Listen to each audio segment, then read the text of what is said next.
In this quick video guide, we'll talk about how to make a breezy top using view A of Simplicity 9462. You're going to want to cut out pieces 1 to 4 and 6 to 9 and also adapt a lower hemline for your front and back pieces around 37 centimeters from the large circle notch. Certain pattern pieces will also benefit from overlocking or being finished with a zigzag stitch. These are the centre front edge below the large circle notch, the centre back, the side seams on both your bodices and your sleeves, and all around the pocket if you're using it for the dress.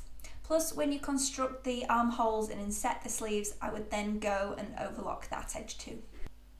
So here I have my front bodice pieces right sides together, and I've sewn from that lower circle marking down to the hem and overlocked the exposed edges.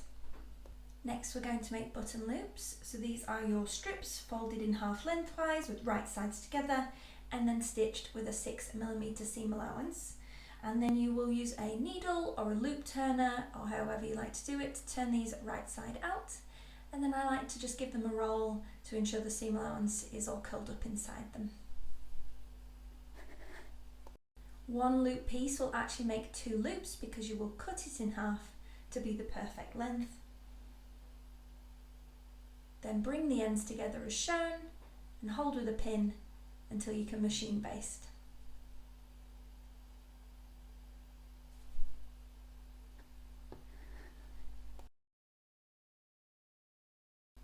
Then you're going to pin and baste these in place following the markings on your pattern pieces on the right side of the garment, and then they need to be pointing away from the seam allowance.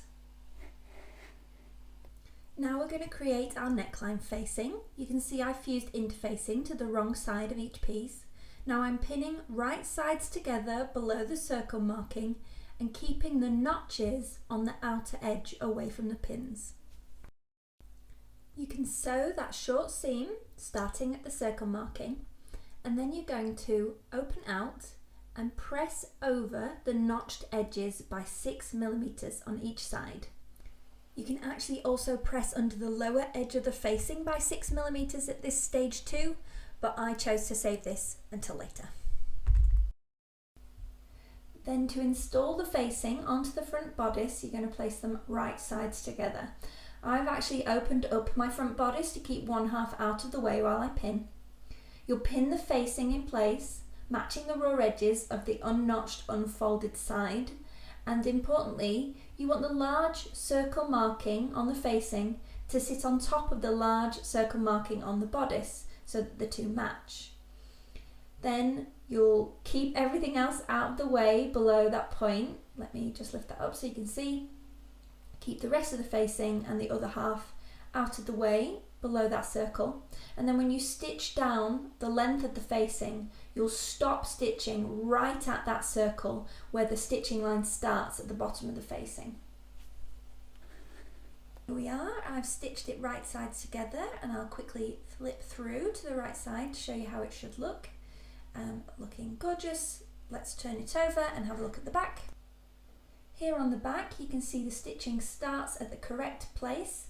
We've started stitching after that facing seam all the way up to the top, and that's on both sides, a perfect match. And this means that we can now fold back the facing, press it into place so it will cover the raw seam allowance, but we won't top stitch it yet. Next up, you're going to take your 2 back bodices and sew them right sides together, finishing that centre back seam and pressing open the seam allowance. Then you'll take your recently finished front bodice and place it right sides together on top, and you're going to pin both of the side seams. Obviously, because I'm making the top, I've omitted the side seam pockets, so it's just a matter of sewing a single line of straight seams. There we have it, 2 side seams sewn, and then I've gone ahead and pressed those seam lines open. You're going to stitch the underarm side seam of your sleeve, so place the piece right sides together, matching the raw edges, and pin, then you can sew and press the seam open.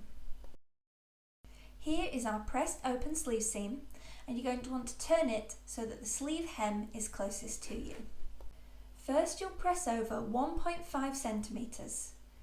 Then you'll fold over a small 6mm hem. Together these create a double folded hem through which you'll be able to feed your elastic.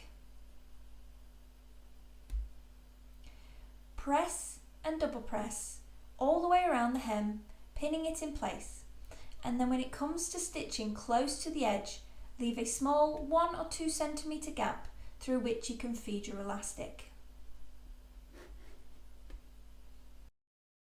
Use your pattern piece for the sleeve elastic guide to cut 2 pieces that are the required length.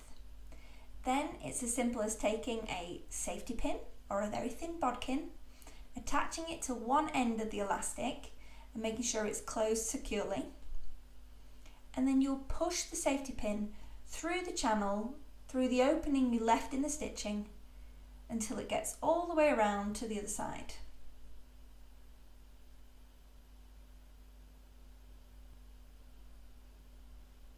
Once you've made it out, overlap the 2 ends of elastic using a pin to hold them in place, and then stitch with a very narrow zigzag stitch to secure the ends.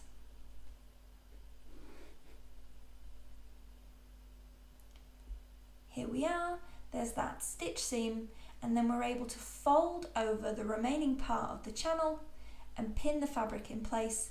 Then we can take it over to the machine and complete the stitching line so that the channel is fully enclosed.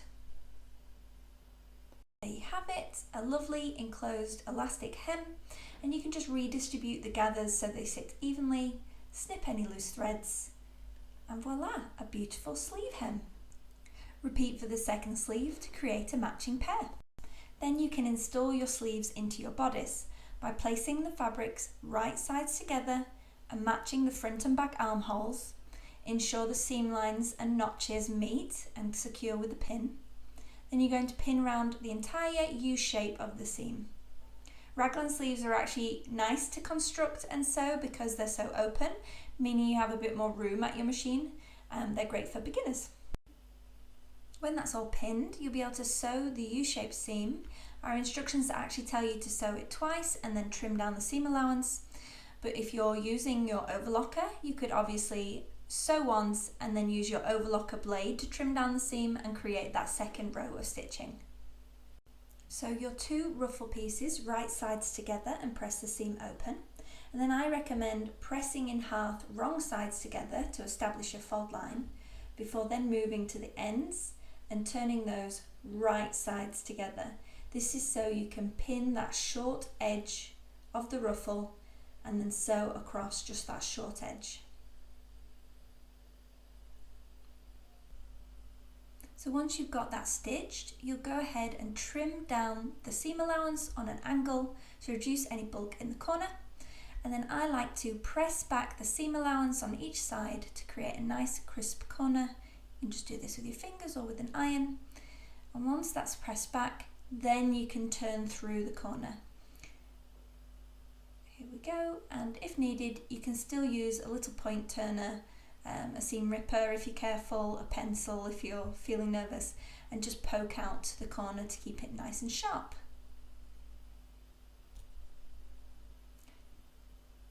Now we're ready to install our ruffle onto the neckline. You're going to pin in place, matching the front edge of the ruffle with the front seam of the facing, and you're going to match centre backs and any other notches. Here this is sewn in place, and then you're going to go ahead and press the ruffle upwards so all the seams are towards the body.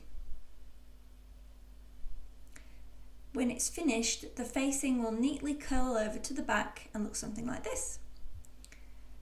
First, we need to turn over the facing and trim down the front bodice seam allowance. You're not going to cut any of the ruffle seam allowance. I like to use a pair of duckbill scissors, but you can use any scissors. Duckbill scissors just help push things like this, like excess seam allowance, out of the way. So you're going to trim that down to around 6 millimeters.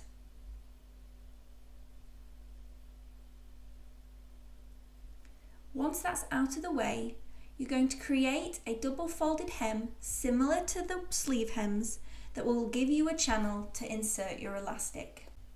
So you're pressing over the ruffle seam allowance by 6 millimeters, then folding everything down, and that creates that similar channel. You'll pin it and stitch close to the folded edge.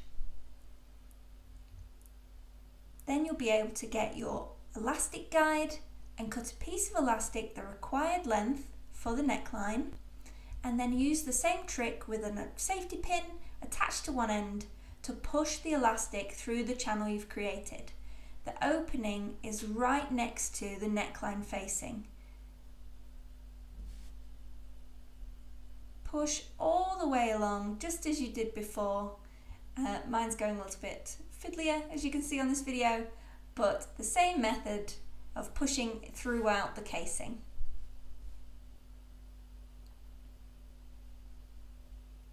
When you're done, you're going to stitch down the center front seam line right by that facing just to secure the elastic in place. Only a few stitches are needed. Then you'll be able to trim off any excess elastic that was left. Trim close to that stitching line, leaving only a little bit of elastic showing. Now you can turn the facing to the inside and see a lovely clean finished edge. You will pin down the length of the facing, ensuring all the raw edges are hidden, and then either slip stitch by hand or sew down with top stitching to secure the facing in place. Finishing touches include adding buttons for your button loops, and then folding and sewing a double pressed hem at the lower edge.